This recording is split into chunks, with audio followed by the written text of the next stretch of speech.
Well, Inspires, kembali lagi bersama gue Theo di podcast Talknya Lingkar Inspirasi. Oke, hari ini gue udah bersama teman-teman gue, Zaya, Tata, sama Osmon. Oke, hari ini gue akan ngebahas satu kasus sama teman-teman gue, kasus yang lagi hype banget, yaitu kasusnya George Floyd gitu. Oke, sebelum mulai pembahasannya, gue akan ceritain dulu kronologi singkatnya supaya kalian bisa tahu juga yang belum tahu secara singkat gambaran kasusnya si George Floyd. Oke, George Floyd itu merupakan seorang African American di Amerika gitu, khususnya di kota Minnesota. Dia bekerja sebagai petugas keamanan di sana.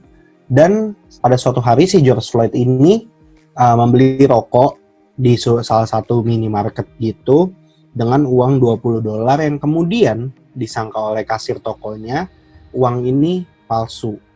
Kemudian kasir tokonya nelpon polisi dan datanglah polisi nangkep si George Floyd. Pada dasarnya George Floyd ketika ditangkap, dia tidak melakukan perlawanan sama sekali. Bahkan dia mengikuti arahan polisi, kemudian tangannya diborgol. Sampai pada akhirnya polisi menidurkan dia ke tanah, menjatuhkan dia gitu. Dan polisi, kemudian salah satu polisi bernama Derek Chauvin menggunakan lututnya untuk menekan leher dari si George Floyd yang berakibat kematian untuk George Floyd. Ditekannya kurang lebih selama kira-kira 7 menit gitu.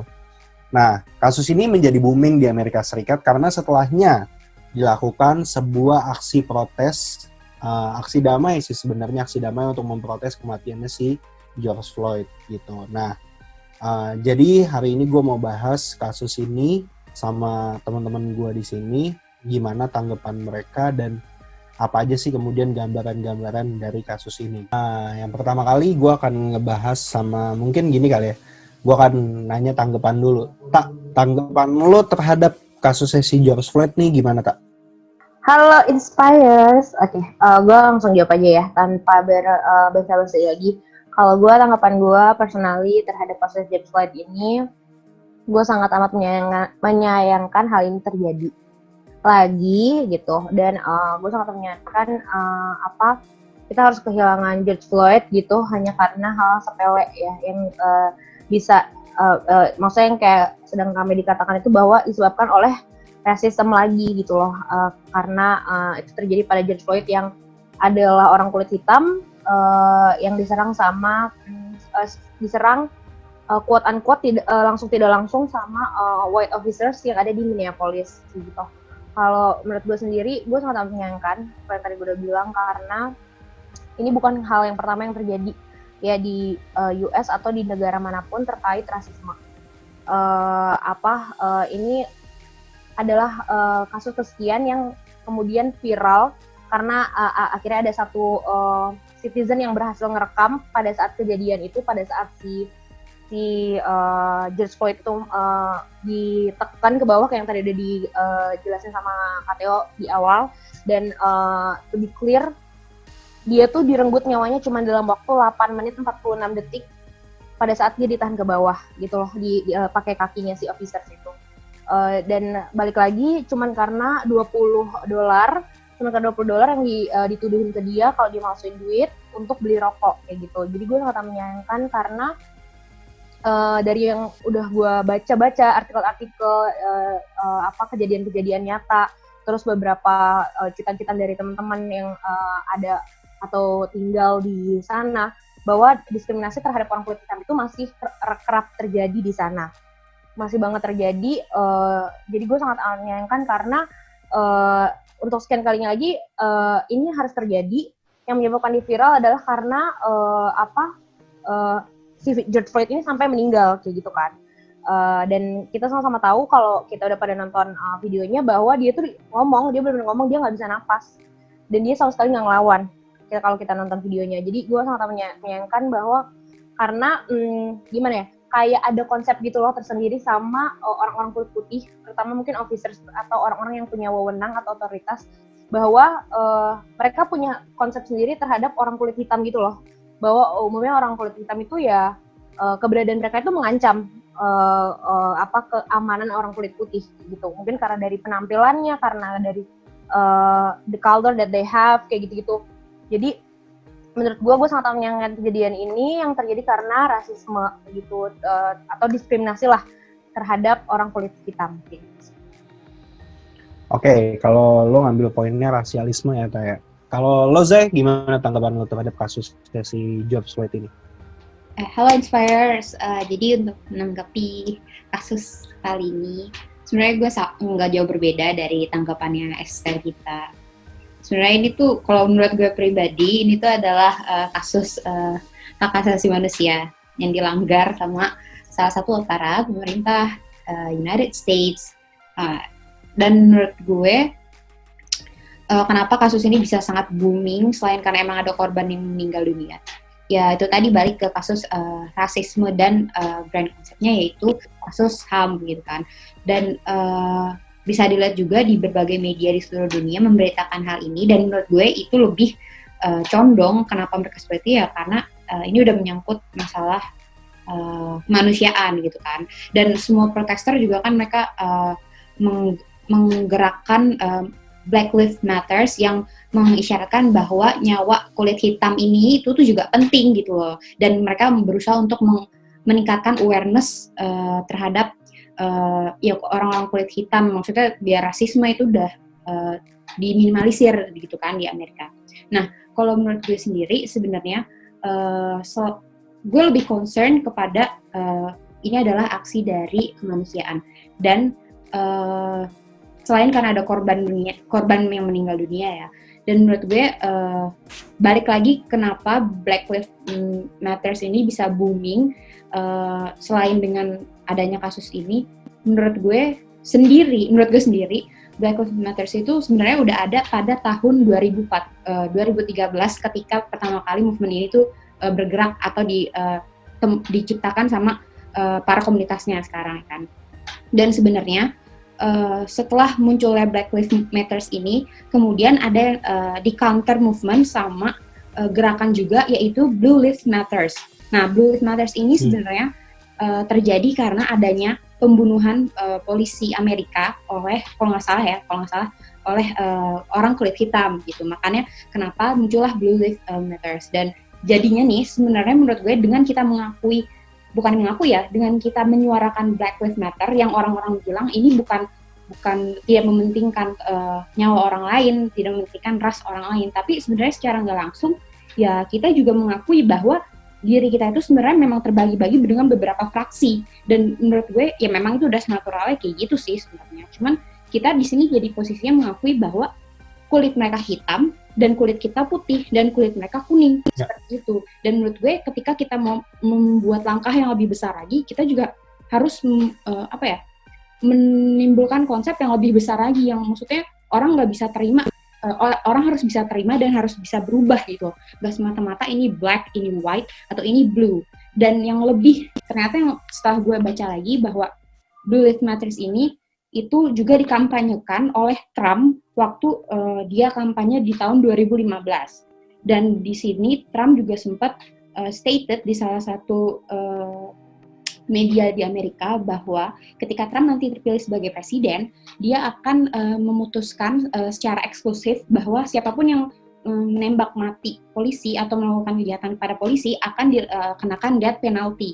Dan ini yang akhirnya sebenarnya menurut gue raising riots di antara masyarakat Amerika. Kalau menurut gue sebenarnya kasus George Floyd ini merupakan akumulasi dan sejarah yang terus berulang di Amerika, dan bagaimana pemerintah menanggapinya ya akan seperti ini terus gitu. Kecuali memang semua pihak yang terlibat mau mengkonsensuskan sebuah bills atau law yang memang untuk kebaikan bersama. Menurutku sih kayak gitu. Oke, kalau lo berarti lebih concern terhadap lebih besar lagi ya daripada sebuah kasus rasialisme, tapi ke arah ya ini humanity-nya gitu ya kan. Nah, oke, Mon, kalau lo gimana Mon tanggapannya terhadap kasus si George Floyd? Terus tadi menarik tuh kayak pas lagi Zaya bilang ternyata Trump pernah teriak pernah nyampe di 2015 saat kampanye. Itu malah menambahkan pikiran gue lagi kalau tentang kan itu bagus loh. Gue jadi kayak nemu lagi, oh ya ini pernah nih, kayaknya nyambung nih kayak. Kan gue berpikirannya agak sedikit liar ke arah isu rasisme ini nggak begitu kenceng banget, tapi di saat isu corona juga kenceng saat ini gitu kan, COVID lagi kenceng, tapi kok dia bisa naik lebih cepat gitu ke muka dunia ya, ke semua negara, bahkan Indonesia pun sampai ya cukup ya kita berempat ini ngobrolin ini karena ini sangat kenceng gitu kan. Betul. Nah, di balik itu gue juga mikir kayaknya bukan hanya peranan kasusnya yang buat ini naik gitu, bukan karena movement mereka gitu, karena kalau di Amerika movement tuh banyak banget, hampir setiap tahun pasti ada banget gerakan-gerakan mereka karena emang mereka tuh sangat demokrasi gitu kan. Jadi kalau misalkan kita bilang ini hanya karena rasisme dan itu naik ke media-media internasional gitu termasuk Indonesia, gue malah berpikiran bahwa ini adalah alat politik gitu. Mungkin alat politik pikiran gue ya. Karena ngelihat cara penangkap kasus yang dibuat oleh si korban adalah membawa duit uang palsu gitu. Uang palsu yang dimaksudkan dapat dibelanjakan dan sehingga si korban melakukan pelanggaran diduga gitu kan. Tapi pertama poin gue ngelihatnya situasi dunia saat ini ya, kalau di dunia internasional negara-negara saat ini kan lagi pada butuh duit gitu kan, banyak yang kekurangan duit gitu. Terus dengan gayanya si korban ditangkap karena uang palsu, pikiran gue liar ketika kayaknya banyak negara-negara saat ini yang akan mencetak duit gitu, atau bahkan mengeluarkan duit dengan cara yang nggak resmi, nggak dengan cara yang legal gitu. Dan ini adalah bentuk kayak negara Amerika memberitahukan informasinya bahwa akan terjadinya kekerasan jika kalian menggunakan uang-uang yang tidak legal atau uang-uang yang didapat dari orang lain gitu. Itu pertama. Yang kedua, mungkin ini isu yang akan diangkat untuk calon-calon presiden si Amerika yang tahun 2020 ini juga pengen pemilu gitu kan. Dan statement yang ada di Presiden Amerika Donald Trump, dia menyampaikan akan menginvestigasi gitu kan di Twitter, di akun resminya dia, di akun pribadinya dia nggak bilang melalui Istana Negara ya, dia nggak melalui White House untuk menyampaikan pendapat sebagai ini, tapi dia hanya melakukan pendapatnya di dalam akun pribadinya. Nah ini kan seolah-olah akun suara pribadinya Trump untuk akan menyelesaikan kasus ini. Itu pandangan gue lihat, oh ini hanyalah gaya penyampaian politik pribadi gitu loh, daripada mungkin partainya dia. Dan ini nyata akan dilakukan gitu. Nah terus juga gue dapat gimana presiden dari Amerika saat ini yang staffnya itu menyumbangkan ya. Iya kan salah satu ini menyumbangkan dana bantu untuk penyelidikan. Dana bantuan buat kasusnya si George Floyd ini. Joe Biden ya, Joe Biden kan? Joe Biden. Oh, Joe Biden Demokrat ya. Yang itu Bernie Sanders. Ini kasus yang bakalan mana yang akan dinaikin, karena ini bakalan jadi kayak fokus dagangan politiknya mereka, dagangan kampanye mereka. Kan emang udah terkenal ya kalau pemilu dagangan politiknya itu adalah sara gitu, agama dibahas, rasis dibahas, hukum gitu kan. Nanti di hari pemilihan selesai, dia terpilih, itu kasus hilang, baliknya ke militer atau enggak ke keuangan gitu kan, hilang tuh selama dia terpilih. Maka gue mikirnya, wah ini dekat-dekat pemilu gitu, kayaknya masuk akal sih kalau misalkan ini hanyalah alat politiknya aja dari pemain-pemain aktor Amerika atau mungkin negara Amerika yang membuat ini supaya jadi ada alat dagangan buat kontestasi mereka. Cuma menurut gue sih warga Amerika harusnya kan udah lebih cerdas gitu kan. Tapi kalau mereka juga terbawa arus sama gayanya si pemerintah Amerika, masa lebih cerdas kita gitu kan. Masa cerdas gue berpikir kayak ini hanyalah dagangan mereka gitu, dan warga Amerika kok cuma hanya membakar kasus ini lebih besar dengan gerakan demo. Udah gitu demonya ada penjarahan, demo ini juga ada kekerasan yang nggak mencerminkan aksi damai gitu. Gitu sih gue, kayak ada peranan politik gitu sih. Gue mau menanggapi ini sih terkait yang tadi di-mention sama Kak Zaya soal Blue Lives Matters, yang bahkan disuarakan juga sama Trump di mana tuh pas dia kampanye di 2015. Menurut gue itu salah satunya kenapa ada Black Lives Matters juga sebagai movement untuk respon dari kejadiannya si George Floyd ini. Karena ya kayak as we know, Trump itu kan emang sayap kanan banget dan dia nasionalisme banget. Dan dari beberapa kejadian, salah satunya yang tadi yang di luar dari record kita sempat bahas soal yang kasus di 19 April 1989 terkait The Central Park Five, yang kasus female jogger yang diperkosa, dipukulin, disiksa, terus dibunuh, dan yang menjadi korbannya itu adalah 5 remaja kulit hitam yang ternyata tidak bersalah sama sekali, dan semua itu ke-spill setelah mereka menjalani hukuman mereka sampai selesai, kayak gitu kan. Dan di situ Trump juga meminta mereka tuh untuk di-death penalty aja, gitu loh, atas apa yang mereka lakukan. Padahal akhirnya setelah mereka menjalankan semuanya, ke-reveal kalau ternyata bukan mereka lah pelakunya. Pelaku sebenarnya akhirnya ngaku setelah sekian lama mengaku bahwa ini adalah kesalahan gue yang bunuh, gue yang iniin dan segala macam kayak gitu. Nah, menurut gue Black Lives Matter ini juga adalah bentuk seperti yang kita tahu, nggak semua citizen United States itu sebenarnya pro Trump, karena Trump itu sangat menjadi salah satu oknum juga yang sangat mendiskriminasi orang kulit hitam gitu. Justru makanya movement ini tuh justru karena gini loh, karena di real life sangat amat terlihat maksudnya diskriminasi, perbedaan treatment yang dirasain sama si antara kulit hitam dan kulit putih kayak gitu.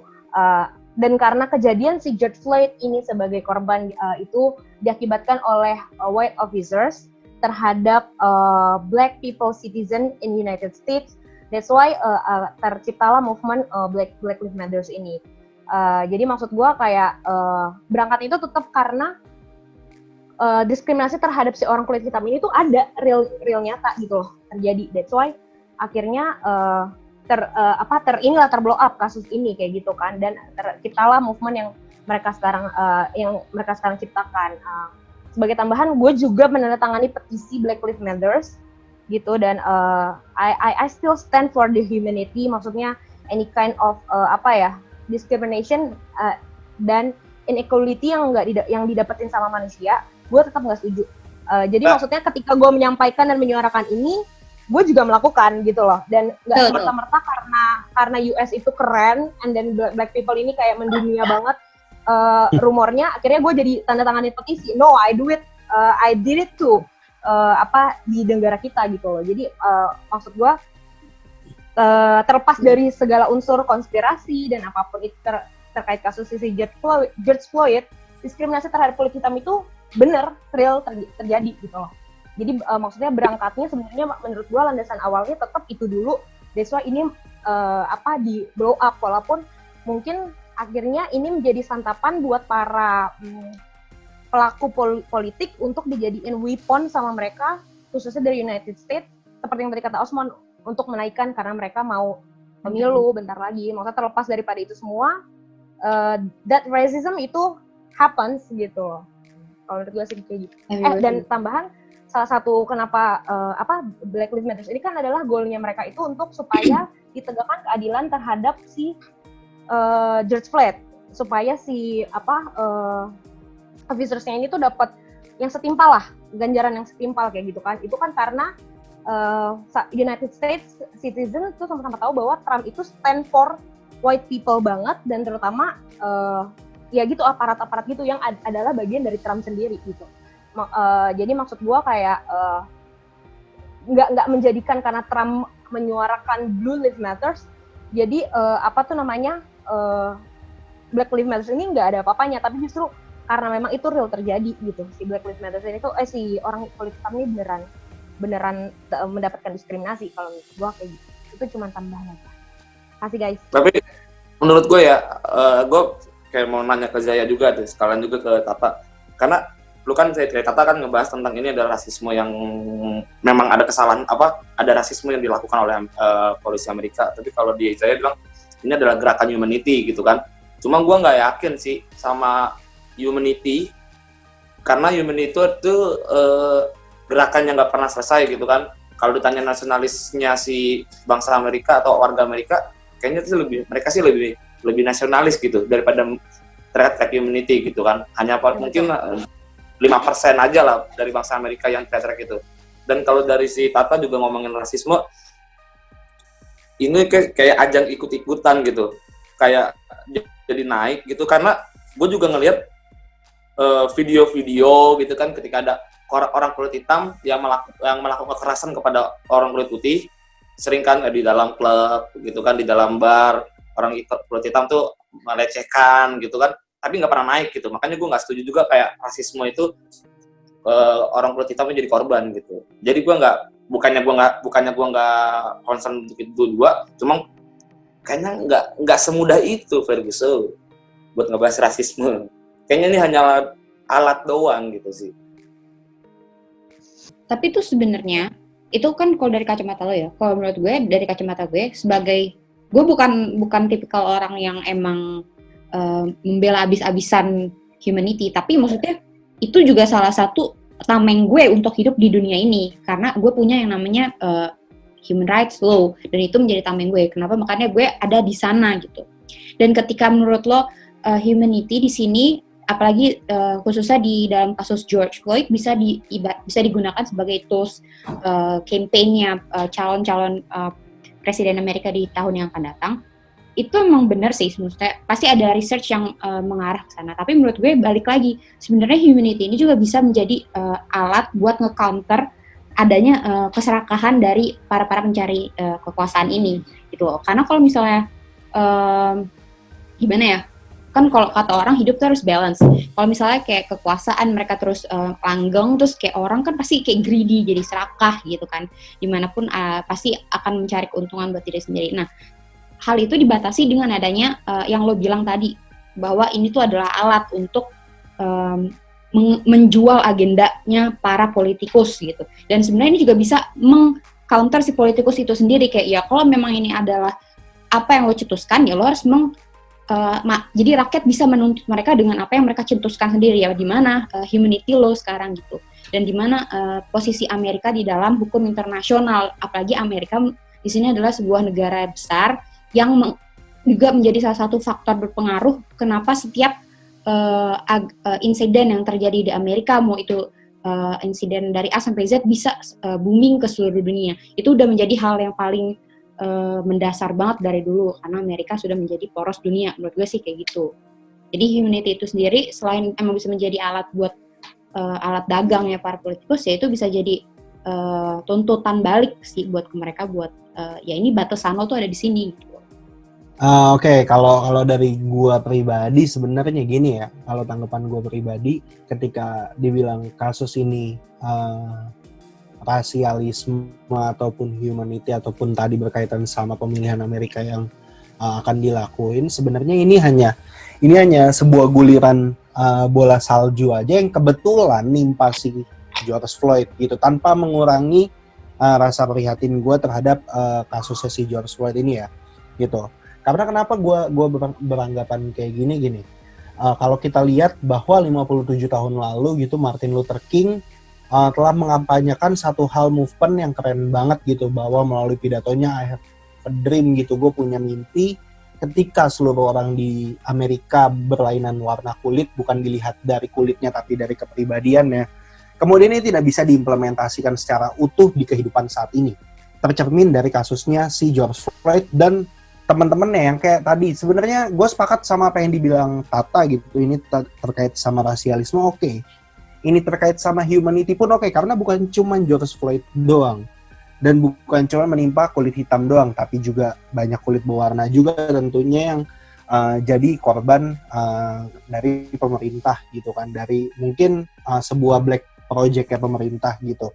Nah tapi ini juga tidak terlepas dari apa yang tadi kita bahas tentang, ya mungkin ini adalah sebuah berita booming yang di Amerika Serikat, di mana Amerika Serikat akan memasuki masa voters gitu, akan memasuki masa pemilihan umum di tanggal 3 November 2024 gitu kalau nggak salah, dan kalau nggak diundur karena corona gitu. Nah, ini ketika gue ngelihat, ya ini bisa sebenarnya jadi sebuah ajang kampanye politik ya, di mana salah satu kandidat calonnya itu kan si Joe Biden itu kan tadi itu ngasih sumbangan dana gitu untuk pembebasan kasusnya si George Floyd itu kepada keluarganya gitu. Nah, kalaupun kita lihat dari law-nya gitu, kayak tadi saya bilang, ini kemudian sejauh mana menuntutnya gitu, law-nya kemudian bisa menuntut apa yang kemudian mereka janjiin. Gue sebenarnya agak teringat sama salah satu kasus di Indonesia sih. Di Indonesia itu pernah kejadian kasus kayak gini waktu kampanye kemarin gitu. Ya gue mungkin nggak nyebut nama calonnya siapa, tapi gue masih ingat gitu kan, kayak Tampang Boyolali gitu. Ini kan sebenarnya hampir sama gitu. Cuman kebetulan aja kasusnya kali ini akhirnya membunuh gitu. Tapi ya gue sepakat bahwa isu SARA, isu suku, agama, dan ras itu memang masih jadi dagangan politik yang paling oke sih buat ketika menjelang pemilu ini. Mungkin bisa kali ditanggepin terkait sama gimana kemudian Amerika nanggepin sebuah negara dengan sistem demokrasi yang menurut gua oke, dengan sistem pemilihan yang oke. Gimana cara Amerika kemudian menanggapi kasus ini? Karena kita lihat Amerika kan cerdas gitu, nggak mungkin kegoreng dengan gampang gitu. Apakah ada faktor-faktor lain yang kemudian menggoreng kasus ini jadi lebih asik gitu, biar jadi bahan yang booming banget, biar ngebakar massa banget? Mungkin dari Osmon kali, Mon. Kalau gue mau koreksi tuh, apa jangan-jangan bangsa Amerika itu orang-orangnya bodoh gitu ya? Rakyat bodoh. Ya, Wow. gitu ya. Ya, gue sih nggak maksud buat ngedatain mereka, cuma gue maksudnya buat ngenaikin kita. Kita pintar gitu, bangsa Indonesia lebih pintar gitu. Gue nggak ngajarin mereka, gue cuma kayak mereka lebih bodoh gitu, karena nggak banyak banget isu-isu kasus-kasus di Amerika menurut gue yang naik viral dan booming di negara lain, yang sedangkan menurut kita negara yang masih di bawahnya Amerika, yang belum se-powernya dia, melihatnya tuh bisa menyelesaikan ya, kayak keberagaman kita, walaupun masih ada kasus, cuman kita di lapangan nyata lebih baik daripada Amerika. Mereka yang lebih demokrasi kok di lapangannya nggak baik gitu. Tapi gini, gue sepakat banget gitu sama statement lo yang ngomong bahwa Trump cuma ngasih statement pribadinya, bukan ngasih statement secara state-nya gitu. Berarti kan ini kan bisa dianalogikan bahwa kan cuman Trump-nya aja yang bergerak gitu, bukan berarti Amerika secara pemerintahan mendukung kasusnya George Floyd. Justru kasus ini tuh lebih banyak didukung oleh kepala-kepala negara bagian gitu, mungkin major, wali kota ataupun kayak gubernur negara bagian gitu. Oke, gue bisa bilang deh, tanggapan di sini gue bilang besok Joe Biden yang menang. Wah kan, ini mungkin lu bisa bilang, lu denger nonton lagi ini nanti setelah udah tahun 2020 selesai pemilu di Amerika, yang menang dia. Gue bisa keras ngomong, memprediksi ya. Udah pastilah, udah pasti Demokrat coy. Nah, dia karena akan menaikkan itu gitu. Gue melihatnya banyak peran aktor-aktor di aktor-aktor negaranya, tokoh-tokoh daripada orang-orang Amerika, ya bagian-bagian kelompok-kelompok itu yang tidak sepakat dengan cara bermainnya si Trump, karena berperang secara ekonomi gitu kan. Kayak gini deh, Republik itu selalu menggunakan alat ekonomi untuk menguasai dunia gitu kan. Demokrat menggunakan kekuatan militer untuk menguasai dunia. Nah, saat ini yang sampai sekarang gue belajar, Amerika memang pengen jadi polisi dunia gitu kan. Dia pengen jadi kuatkan militer mereka gitu. Tapi mereka di Republik ini kan, di Partai Republik kuat kencang untuk menguatkan di bidang ekonomi. Yang hasilnya di saat 2016 sampai sekarang, Amerika kalah bermain ekonomi dengan Cina karena mengfokuskan kepada ekonomi ternyata gagal gitu. Banyak orang-orang Amerika yang tokoh-tokoh sana kembalikan lagi polanya dan kalahkan dulu Republik untuk mendapatkan Demokrat gitu kan. Nah, tapi ini kan hanya gua ya orang yang masih belajar gitu kan, cuma gue bisa keras ngomong kayak gini supaya itu jadi gitu, karena gue bisa keyakinan kayak itu jadi gitu. Padahal gue orang ini ya gitulah. Keuntungannya untuk Indonesia apa nih? Oh, Joe Biden. Secara Kalau akan ada keuntungan pro dan kontra sama apa yang dilakukan US sama setiap negara. Keren. Kalau gue nggak salah ya. Partai Demokrat selama menang di Amerika, apa yang terjadi di Indonesia? Apa? Ya, walaupun ini pelan, negara Indonesia tuh menang secara kekuatan tawar dunia. Kita lebih bisa dipandang gitu. Gue ngeliat di zaman SBY, di zaman sebelumnya kita sama fokus ke Amerika. Setelah Soeharto sampai sini tuh, gue lihat Indonesia tuh lebih pertumbuhannya naik walaupun tidak signifikan. Sekarang signifikan secara ekonomi, bahasanya di luar, padahal dia kayak gede di luar, kecil di dalam gitu, kayak keren di luar Indonesia, orang ngomong Indonesia hebat, tapi kalau di dalam Indonesia kita aja ngomong ekonomi kita melemah segala macam tuh.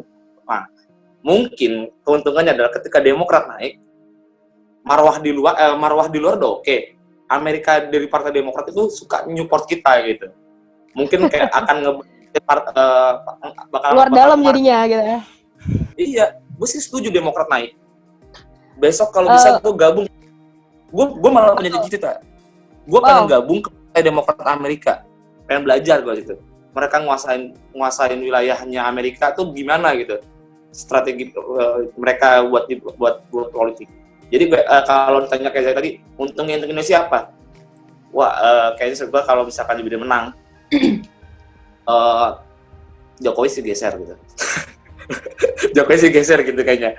Kayaknya bakal ada partai pemenang lain, calon pemimpin Indonesia yang lain yang pasti kuat, yang pasti bakalan bisa sinergi sama Amerika. Jadi gue bisa bilang ya kayaknya Jokowi sih kalah lah. Boleh nggak bakal pemilu lagi. Jokowi nggak bakal pemilu lagi. Emang kalah. Jokowi Iya, emang kalah karena dia nggak akan pemilu lagi. Dia nggak akan pemilu lagi. Jadi dia pasti kalah karena dia nggak akan memegang ini lagi. Kalian cerdas ya. Kalian cerdas. Hey, kalau kita nggak cerdas kita nggak ada sini. Itu tadi pembahasan gue sama teman-teman gue soal kasusnya George Floyd yang kemudian berkembang jadi apa dan bacaan ke depannya kayak gimana. Mungkin sedikit bacaan singkat aja sih sebenarnya dari kita gitu. Sedikit obrolan singkat aja. Tapi sebelum itu semua, gue pengen nanya sih buat closing statement gitu. Tak, tanggapan lo gimana? Karena kan tadi kan lo fokus ngebahas kasusnya si George Floyd ini dari sisi rasialismenya. Oke, kalau dari gue sebagai kesimpulan dan closing statement, pokoknya sih menurut gue kasus George Floyd ini terjadi sama segala ras menurut gue. It happened in all race. Semuanya pernah ngalamin kejadian kayak gini. Cuman balik lagi karena si George Floyd ini adalah orang kulit hitam, akhirnya terangkatlah kasus rasial itu kan. Nah kalau menurut gue berharap rasisme itu bisa perlahan-lahan berakhir segera, dan maksudnya itu udah nggak relevan lagi terjadi in our society in this year, in this era. Menurut gue itu udah nggak relevan lagi. Gue berharap banget udah gitu kejadian-kejadian yang kayak gini itu bisa nggak terjadi lagi, nggak harus sama antara kulit hitam dan kulit putih, tapi sama semua manusia, karena pada ujung-ujungnya rasisme itu adalah part of humanity juga. Humanity adalah grand konsep dari mereka nih, yang anak-anaknya. Salah satunya adalah rasisme. Nah, gue pribadi menyampaikan bahwa dari tadi itu adalah semua pendapat gue pribadi yang juga gue dapetin dari data-data dari artikel-artikel yang gue baca. I personally stand for justice. Jadi either itu black people or Asian people, pokoknya any kind of people as long as they're human. I stand for justice. Gue berdiri di atas keadilan, dan gue berharap hal-hal yang kayak gini bisa kita bisa mendapati situasi yang lebih baik lagi di masa yang akan datang, bisa lebih baik lagi, dan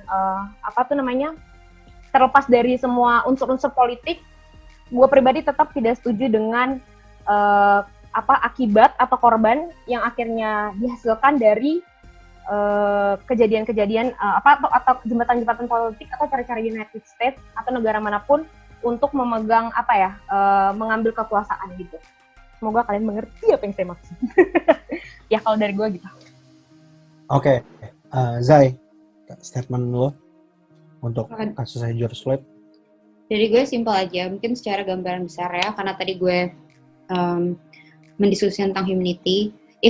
Kalau misalnya kita berbicara tentang HAM atau humanity, it's always kita harus tahu bahwa it's always a complex situation. Itu satu. Jadi ketika itu bisa dicanangkan sebagai tools politik atau dicanangkan sebagai tools masyarakat, itu benar dan bukan suatu hal yang simple. Dan kedua adalah in these hard times, raising awareness is important, but it is more important to do an action. Jadi aware itu adalah hal penting, tapi lebih penting lagi untuk melakukan sebuah aksi yang bermanfaat dan berguna untuk orang lain. Kalau dari gue sih itu aja, teman-teman inspires. Mon, orang Asia selalu dipandang rendah oleh orang-orang Amerika gitu kan, bangsa-bangsa Amerika gitu kan. Jadi di mana kita saat mereka berteriak-teriak tentang rasisme, cuma pas lagi dilihat mereka sendiri melakukan rasisme kepada warga dunia lain di sisi lain gitu kan. Karena mereka merasa secara ekonomi, kestabilan negara mereka lebih baik gitu kan, secara politik lebih baik.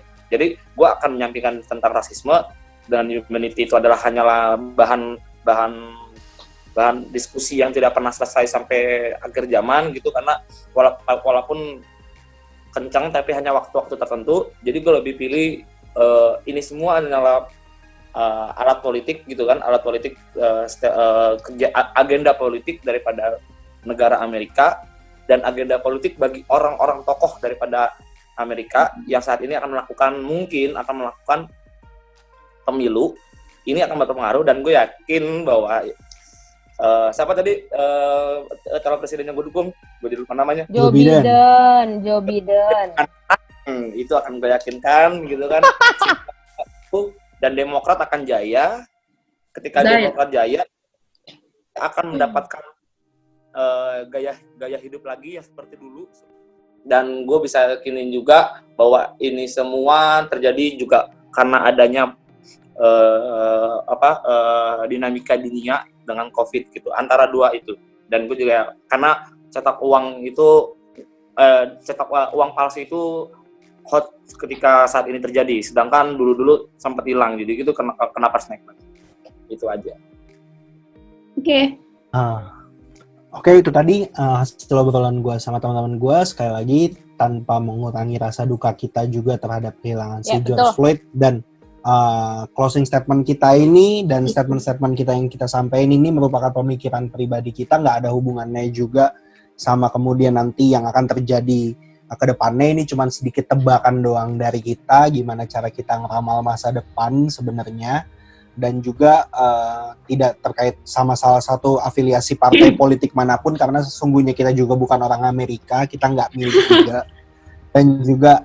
Dan juga untuk para inspires gitu, bisa diambil yang baik-baiknya, dibuang yang buruk-buruknya terhadap omongan-omongan kita saat ini. Itu aja yang mau gue sampein ke kalian semua dan teman-teman gue sampein. Sebelum gue pamit, gue pernah bosen gue buat ingetin buat stay safe and semuanya di rumah aja gitu, walaupun nanti mau PSBB akan berakhir masanya. Jangan pernah lupa buat pakai protokol kesehatan yang baik, pakai masker dan segala macam hal untuk memproteksi diri kita sama-sama. Itu aja statement dari kita, itu aja sedikit obrolan dari kita. Salam inspirasi. Stand for justice.